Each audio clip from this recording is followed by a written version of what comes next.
We have about 30 questions here we're not going to be able to get to. And what we'd like to do is spring a quick surprise on the candidates and go to the bonus lightning round in which they will dazzle us with their brevity. You're going to have 30 seconds to answer the next 2 questions, after which we will go to your 2-minute closing statements. Mr. Streezy, we'll start with you. We have a serious credit policy in the United States. It mostly hurts people with less money. In light of the subprime credit crisis and the record personal bankruptcies, what kind of laws should be enacted in Congress? We had this question on Almanac a little over a week ago also, and I very clearly stated that I thought that we ought to take a look at the predatory pricing practices that have taken place in the United States, hard practices, contracts of adhesion, as I call them. And I'm glad to see that the Bush administration is picking up on that. The question is, should there be a restructuring of the loans for people? Because what you're going to have is a doubling and tripling of payments coming up as these adjustable rates come up. And I think we have to take a very careful look at that and give some relief to people so that we don't have a catastrophe on our hands economically. That's very good. Yeah, I think that I've been talking about predatory lending for years, and the president is talking about FHA and Fannie Mae picking up some of these loans, but you have to look at them each and see if they are indeed predatory. But we have to have laws against predatory lending. And predatory lending is going to somebody and going to their house and tell them their roof needs fixing, don't you want to refinance your house, you'll get some cash, and then you put in balloon payments, you put in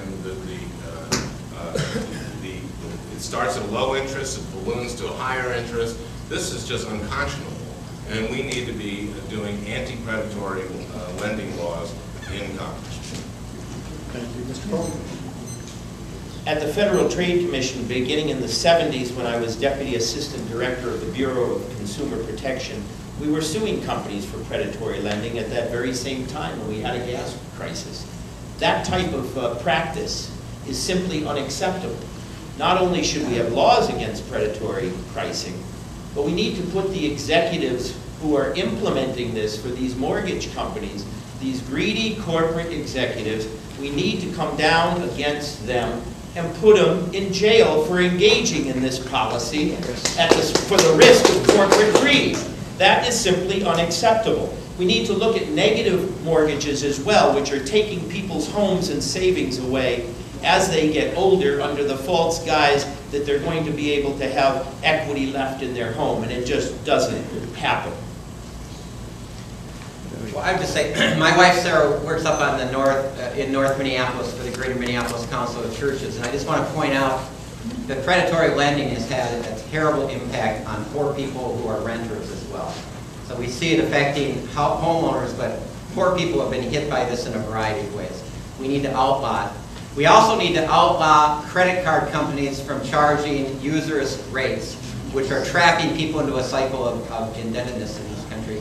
And finally, we need to address the income gap and the reasons for it that are putting people in this position. The richest 1% of U.S. families now has wealth greater than 95% of U.S. families added together. That's a result of federal tax policies. We also have to change that. Okay, the next question. Again.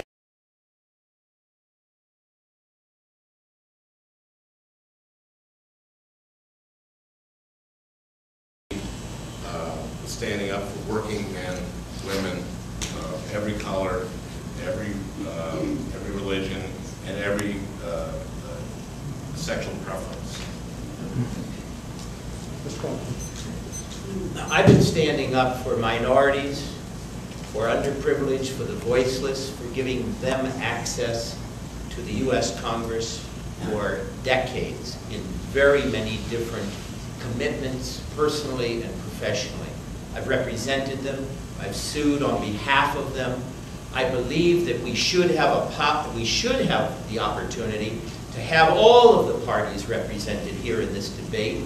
If there are other parties, the independents, the Green, the socialists, whomever, they should be a part of this. There may be some women candidates for that. I'm surprised and hope that the debate process includes everybody. so that we can get that message out across the board. But I've been doing it. I've been standing up.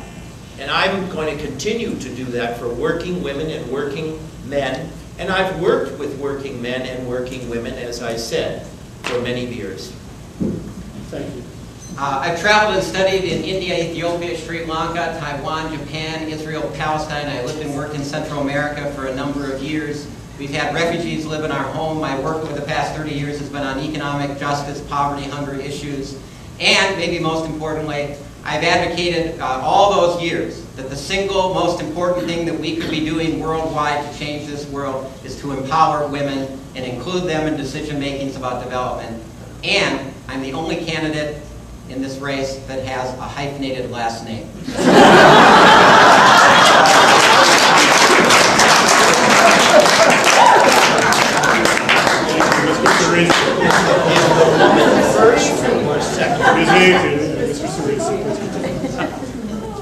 You didn't know my name was hyphenated.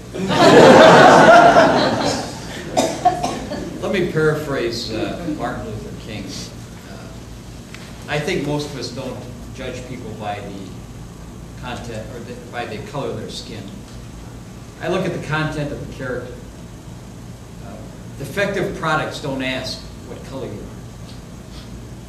When you go to war and bleed, people don't ask what color you are, or what gender, or what sexual orientation. I fought for people my entire life. Jim says he has. My record is clear. It's been here in Minnesota for 35 years. For women, for minorities, and for those who have been deprived of their rights because of their sexual orientation. So that's what I'm going to do. Judge me by the content of my character, not the fact that I happen to be a tall, white male with a lot of hair.